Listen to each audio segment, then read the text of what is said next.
The Eyes Have It by Ruskin Bond. I had the train compartment to myself up to Rohana. Then girl got in. The couple who saw of her were probably her parents. They seemed very anxious about her comfort, and the woman gave the girl detailed instructions as where to keep her things, when not lean out of the window, and how to avoid speaking to strangers. They called their goodbyes and the train pulled out of the station. I was totally blind at the time, my eyes sensitive only to the light and darkness. I was unable to tell what the girl looked like, but I knew she wore slippers from the way they slammed against her heels.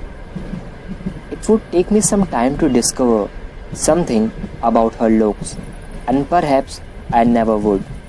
But I liked the sound of her voice, and even the sound of her slippers. "Are you going all the way to Dhara?" I asked. I must have been sitting in the dark corner, because my voice stilled her. She gave a little exclamation and sighed. "I don't know anyone else was here." Well, it often happens that people with good eyesight fail to see what is right in front of them. They have too much to take in, I suppose. Whereas people who cannot see have to take only the essentials, whatever registers most of telling on their remaining senses. "I didn't see you either," I said, "but I heard you come in." I wondered if I would be able to prevent her from discovering that I was blind. Provided I keep to my seat, I thought it shouldn't be too difficult. The girl said, "I am getting off to Saharanpur. My aunt is meeting me there." "Then I had better not get too familiar," I replied. "Aunts are usually formidable creatures." "Where are you going?" she asked. "To Dhara and then to Mansoori." "Oh wow, how lucky you are. I wish I were going to Mansoori. I love the hills, especially in the Octobers." "Yes, it is the best time," I said, calling on my memory. "The hills are covered with the wild dahlias. The sun is delicious, and at night you can sit in front of the log fire and drink a little brandy. Most of the tourists have gone, and the roads are quiet and almost deserted. Yes, October is the best time." She was silent. I wondered if my words had touched her, or whether she thought me a romantic fool. Then I made a mistake. "What does it look outside?" I asked. She seems find nothing strange in this question. Had she noticed already that I could not see? But her next question removed my doubts. "Why don't you look out of the window?" she asked. I moved easily along the berth and felt for the window ledge. The window was open and I faced it, making a pretense of studying the landscape. I heard the panting of the engine, the rumble of wheels, and in mind's eye, I could see the telegraph posts flashing by.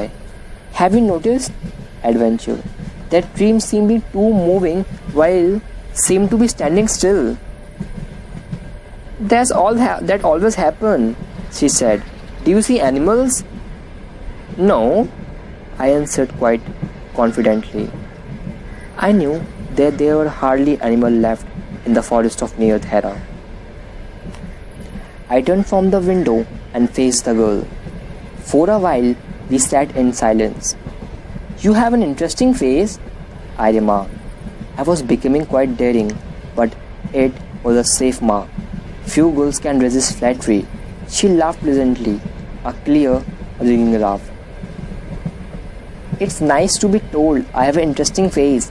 I am tired of telling of people I have a pretty face." "Oh, so you do have a pretty face?" I thought, and aloud I said, "Well, an interesting face can be also pretty." You are a very gallant young man, she said. But why are you so serious? I thought them. I would try to laugh her, but the thought of laughter only made me feel troubled and lonely. We will soon at your station, I said. Thanks God it's a short journey. I can't bear in a sit train more than a 2 or 3 hour. Yet, I was prepared to sit there for almost length of time, just to listen to her talking. Her voice had a sparkle of a mountain stream. As soon as she had left the train, she would forget our brief encounter, but it could be stay with me the rest of all journey for the similar time after. The engine whistled, shrieked, the carriage wheels changed their sound, the rhythm, and the girl I got up and began to collect her things. I wondered if she wore a hair in a bun, but if it was pileated, perhaps it was hanging loose over her shoulder, or was it cut very short? The rain drew slowly into the station. Outside, there was shouting of porters and vendors, and high-pitched female's voice near the carriage door. That voice must have belonged to the girl's aunt. "Goodbye," the girl said. She was standing very close to me, so close that the perfume from her hair was tantalizing. I wanted to raise my hand and touched her hair, but she moved away. The only scent of perfume still lingered where she had stood. There was some confusion in the doorway. A man getting into compartment stammered an apology. Then the door banged and the world was shut out again. I returned to my berth. The guard blew his whistle and we moved off. Once again, I had to play a game, a new fellow traveler. The train carried speed, the wheel took their song, the carriage groaned and shook. I found the window and sat in front of it. Staring into the daylight was darkness for me. So many things were happening outside the window. It could be a fascinating game, guessing what went out there. The man who entered the compartment broke into my reverie. "You must be disappointed," he said. "I am not nearly as attractive a traveling companion as the one who just left." "She was an interesting girl," I said. "Can you tell me, did she keep her hair long or short?" "I don't remember," he said, sound puzzled. "It was her eyes I noticed, not her hair. She had a beautiful eyes, but they were no use to her. She was completely blind. Didn't you notice?" The